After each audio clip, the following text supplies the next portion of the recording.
से नहीं है। जब ये वक्फ संशोधन विधेयक इस सदन में पेश हुआ था, जेपीसी में जाने के पहले, तब से ये नैरेटिव बनाने का प्रयास किया जा रहा है पूरे देश में, और पूरे देश का माहौल खराब किया जा रहा है, यह बता के कि यह मुसलमान विरोधी है। कहीं से ये मुसलमान विरोधी नहीं है, कहीं से मुसलमान विरोधी नहीं है। क्या है वक्फ? वक्फ कोई मुस्लिम संस्था है क्या? वक्फ एक तरह का ट्रस्ट है, जो ट्रस्ट मुसलमानों के हक में काम करने के लिए बनाया जाता है। मुस्लिम कोई धार्मिक संस्था नहीं है वक्फ। ऐसा नैरेटिव बनाया जा रहा है जैसे ये कोई मुसलमान, हाँ, उस ट्रस्ट को ये हक है, उस ट्रस्ट को ये अधिकार होना चाहिए कि वो मुसलमान समुदाय के हर वर्ग के साथ, चाहे वो महिला हो, पुरुष हो, गरीब हो, अमीर हो, पिछड़े हो, अति पिछड़े हो, सभी वर्ग के लोगों के साथ न्याय करे, जो नहीं हो रहा है। क्या है वक्फ? वक्फ तो एक धार्मिक संस्था नहीं है, विनियामक है और प्रशासनिक निकाय है जो मुसलमानों के हक के लिए काम करती है। आज उसको नैरेटिव बनाया जा रहा है। क्यों नैरेटिव बनाया जा रहा है? आप मोदी जी को कोस रहे हैं। अरे भाई, मोदी जी का चेहरा अगर आपको पसंद नहीं आता है तो मत देखिए मोदी जी की तरफ, उनके अच्छे काम का प्रशंसा करिए, यही काम करिए। लेकिन मोदी जी ने जो आज काम किया 2013 में, जो आपने पाप किया था, उस पाप को समाप्त करके आज मोदी जी ने पारदर्शिता लाने का काम उसमें किया है। आपको क्या दिक्कत हो रहा भाई? हाँ, ये अलग बात है कि आपको मोदी जी पसंद नहीं है तो नहीं है, तो मत रहे, लेकिन देश की जनता मोदी जी को पसंद करती है और इसलिए मोदी जी पारदर्शिता के साथ समाज के हर तबके के लिए काम करने का काम करते हैं। ये पाप आपका है और आपके उस पाप को आज मोदी जी ने आपके चंगुल से, उस गिरोह से निकाल के आम मुसलमानों की तरफ उसको फेंक दिया है उसके काम करने के लिए। तो ये आपको खराब लग रहा है? क्यों खराब लग रहा है भाई? ये खराब लगने की कोई चीज तो है नहीं। आप मुसलमानों के कल्याण के विरोधी हैं क्या? आप मुसलमानों के कल्याण के लिए अगर मोदी जी ने कोई काम किया तो उसकी प्रशंसा करनी चाहिए थी। लेकिन आपको आज क्या है? आज इस देश में दो तरह के लोग इस वक्फ संशोधन विधेयक के खिलाफ हैं। एक वैसे लोग जो अपने वोट के लिए धार्मिक मामलों का इस्तेमाल करते हैं, वो इसके विरोध में हैं और वो इसके विरोध में माहौल खड़ा कर रहे हैं। और दूसरे वैसे लोग हैं जिनका इस पर वक्फ पर कब्जा था, वो अपने कब्जे को चंगुल से जाते हुए देखकर आज इसके विरोध में खड़ा है। क्या है भाई? क्यों विरोध कर रहे हैं भाई? इस संशोधन के विरोध का क्या कारण है? कोई कारण नहीं है। वक्फ का जो पूरा कार्यकलाप है, वक्फ का जो पूरा वर्किंग है, उस वर्किंग में तो कहीं से इस संशोधन में हस्तक्षेप करने का कोई अधिकार नहीं है। लेकिन अगर वक्फ के कार्यकलाप में हम कोई हस्तक्षेप नहीं कर रहे हैं, लेकिन हम वक्फ का जो आमदनी है, वह आमदनी सही मामलों में मुसलमानों के लिए खर्च हो, इस पर नजर रखने के लिए हम इसमें संशोधन लेके आए। आपको क्या दिक्कत नजर आ रहा है इसमें? इसलिए कि आपको लग रहा है कि नजर में तो आप चढ़ जाएंगे, नजर में तो आपके चढ़ जाएंगे, अब आपका वो चलेगा नहीं जो गिरोह आपका कब्जा में था। मुसलमानों के हक में काम होगा, बेहतर प्रबंधन होगा, धन के दुरुपयोग को रोका जा सकेगा और सिर्फ उसके कार्यकलाप पर निगरानी रखने का तंत्र विकसित किया जा रहा है। इसमें आपको कोई विरोध का आधार नहीं है। और ये नैरेटिव अगर आप बना रहे हैं पूरे देश में, तो अपने लाभ के लिए, अपने राजनीतिक लाभ के लिए, अपने वोट के लिए आप इसका इस्तेमाल कर रहे हैं।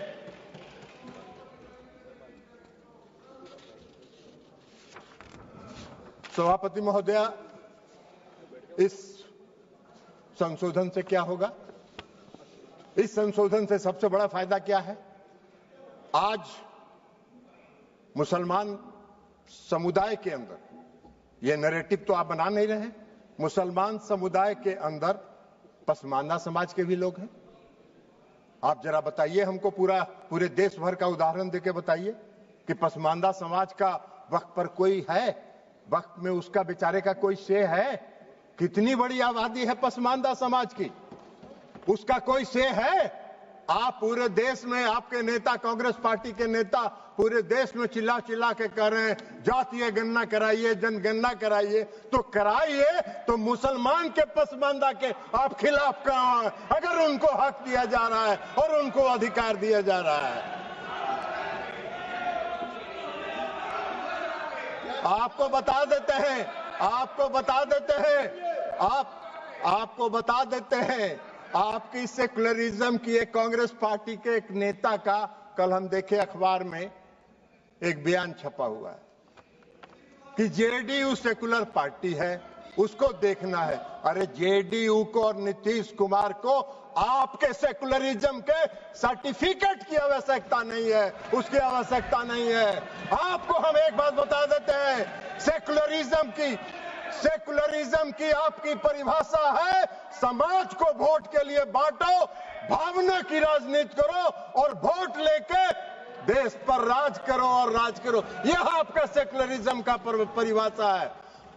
नीतीश कुमार जी का और जेडीयू के सेकुलरिज्म की परिभाषा है कि बिना कोई विवाद किए हुए काम करो, समाज के हर वर्ग के लिए काम करो। आपने तो इस देश में बहुत दिन शासन किया। आपको एक मिनट सुनिए जयप्रकाश जी, आपको बता देते हैं, बिहार में नीतीश कुमार जी 20 साल से बिहार के मुख्यमंत्री हैं। आजादी के बाद से आपने कब तक शासन किया? कांग्रेस पार्टी ने बिहार में कब तक शासन किया? आजादी के बाद से नीतीश कुमार जी ने 20 वर्षों में मुसलमानों के हक में जो काम किया, आजादी के बाद से आज तक नहीं हुआ। क्या हुआ? मुसलमानों के लिए नीतीश कुमार जी ने तालमी मरकज बनाया, हुनर योजना चलाई। भागलपुर दंगा हुआ था, किसके राज में हुआ था? वेणुगोपाल जी, आपके राज में हुआ था। क्या न्याय किया था आपने मुसलमानों के लिए? नीतीश कुमार जी ने एनडीए के राज में भागलपुर के दंगा पीड़ितों को न्याय देने का काम किया। यह काम नीतीश कुमार जी ने किया। आपका सेकुलरिज्म की क्या परिभाषा है? नीतीश कुमार जी ने पूरे बिहार के कब्रिस्तान की घेराबंदी करा दी। आप तो आजादी के बाद से इतना दिन शासन किए, कौन सा काम आपने किया बिहार में और मुसलमानों के हक में, ये बता दीजिए। लेकिन नीतीश कुमार जी वोट के लिए राजनीति नहीं करते हैं और नीतीश कुमार जी ने मुसलमानों के हक में बिहार में जितना काम किया, भारतीय जनता पार्टी उसकी भागीदार रही। भारतीय जनता पार्टी के समर्थन से ये काम हुआ। आप कहां खड़े हैं जयप्रकाश जी? ऐसे ही चिल्पो करते रहिए, कुछ होना जानी नहीं है। तो इसलिए आज वक्फ संशोधन बिल के माध्यम से मुसलमानों के, पसमानदा समाज के मुसलमानों के लिए, जो पिछड़े वर्ग के मुसलमान हैं, जो गरीब तबके के मुसलमान हैं, जो मुसलमान में भी सबसे निम्न वर्ग के मुसलमान हैं, उनको भी आज न्याय देने का काम हो रहा है। तो आपको चिल्पों बम मचा रहे हैं, आप हल्ला कर रहे हैं, आप नैरेटिव सेट कर रहे हैं, जैसे लगता है कि इस देश में कोई तूफान आने वाला है। अरे तूफान नहीं आने वाला है। इस देश के पसमानदा समाज के मुसलमान कल नरेंद्र मोदी के साथ खड़े होंगे कि इनके शासनकाल में हमको न्याय मिला। आप कहां नजर आइएगा? नैरेटिव सेट करते रहिए। और उसके बाद आप बताइए, महिला सशक्तिकरण की बात करते हैं, बड़ा चिल्लाते हैं महिला सशक्तिकरण के लिए कि महिलाओं को सशक्त करना है, कांग्रेस पार्टी महिलाओं को सशक्त करती है। अरे कहां महिलाओं को? मुसलमान समुदाय में महिला नहीं है क्या? मुसलमान समुदाय में महिला नहीं है? आज अगर मुस्लिम समुदाय के महिलाओं को वक्त के साथ जोड़ा जा रहा है, आपको क्यों विरोध हो रहा है? मुस्लिम समाज के महिलाओं को भी सशक्तिकरण का हक है, उनके सशक्तिकरण का भी काम प्रधानमंत्री नरेंद्र मोदी जी की सरकार ने किया। इस वक्फ संशोधन विधेयक के माध्यम से आपका नैरेटिव सेट कर रहे हैं पूरे देश में, जैसे लगता है मोदी जी मुस्लिम विरोधी हैं। मोदी जी पारदर्शी, मोदी जी सेकुलरिज्म, जिस तरह नीतीश कुमार जी ने बिहार में सेकुलरिज्म स्थापित किया, प्रधानमंत्री नरेंद्र मोदी जी भी पूरे देश में सेकुलरिज्म को लेकर आगे चल रहे हैं। समाज के हर तबके के साथ, समाज के हर वर्ग के साथ, देश के हर राज्य के साथ एक साथ काम करके उसको विकसित करने का काम कर रहे हैं, इसलिए कि उनका विजन, उनकी सोच व्यापक है। वो विकसित देश बनाना चाहते हैं, आत्मनिर्भर भारत बनाना चाहते हैं। आप देश को संकुचित रखना चाहते हैं, देश को बांट के वोट के लिए धर्म के आधार पर वोट को बांटना चाहते हैं, जो आपका चलने वाला नहीं है। अभी चर्चा हो रही थी, बहुत लोगों ने कहा इस संशोधन के माध्यम से डीएम को अधिकार क्यों दे दिया गया।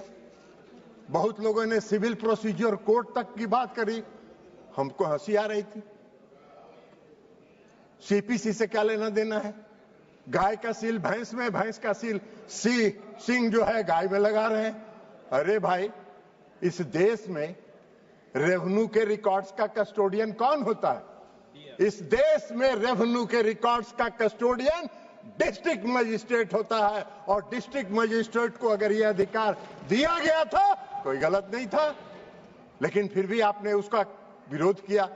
तो भाई सरकार ने सोचा कि चलिए आपके विरोध को मान लेते हैं, और उससे बड़े अधिकारी को दे दिया ये अधिकार। लेकिन रेवेन्यू के रिकॉर्ड्स का कस्टोडियन जिलाधिकारी होता है। आपका अगर झगड़ा होगा, मेरी संपत्ति का अगर झगड़ा होगा, वेणुगोपाल जी आपकी संपत्ति का किसी से झगड़ा होगा, तो कहां जाते हैं आप? खतियान देखने के पास? किसके पास जाते हैं? वही डिस्ट्रिक्ट मजिस्ट्रेट के यहां, वही डिस्ट्रिक्ट मजिस्ट्रेट की अदालत में जाते हैं।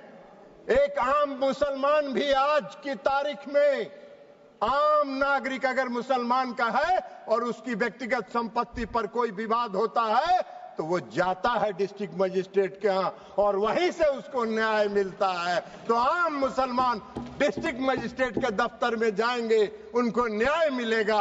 अब वक्फ को नहीं जाना है, इसलिए कि वक्फ की जमींदारी है।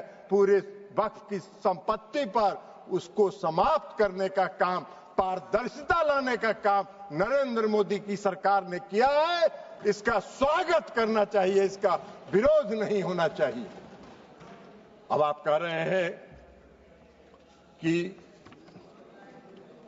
ट्रिब्यूनल की बात आती है। भाई क्या ट्रिब्यूनल में क्या दिक्कत है? आज का क्या कानून है? आज का क्या कानून है? आज का कानून यह है जो पाप किया आपने 2013 में।